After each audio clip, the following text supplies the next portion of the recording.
L'humanité peut-elle réellement se permettre de ne compter que sur les énergies renouvelables? Écoutez l'avis du directeur du Centre pour le développement durable à l'Université de Columbia. Le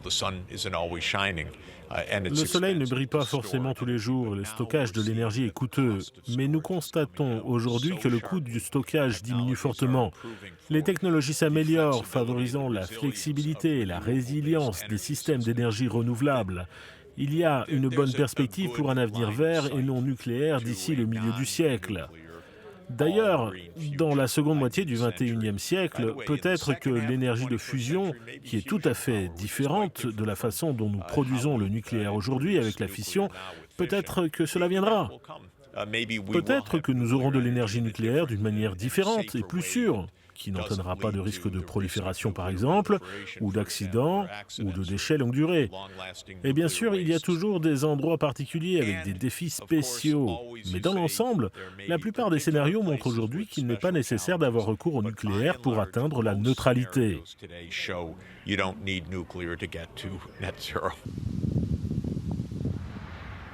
Nous avons déjà atteint un réchauffement de 1,2 degrés Celsius.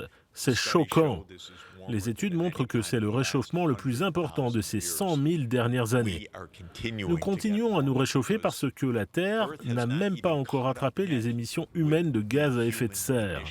En d'autres termes, la planète continue de se réchauffer juste pour rattraper les émissions que nous avons faites jusqu'à présent. Nous sommes à un tournant. Nous devrons faire beaucoup mieux. La COP26 nous prépare pour le moment où nous dirons « Attention, soyons lucides ». Les dirigeants du monde entier l'ont compris.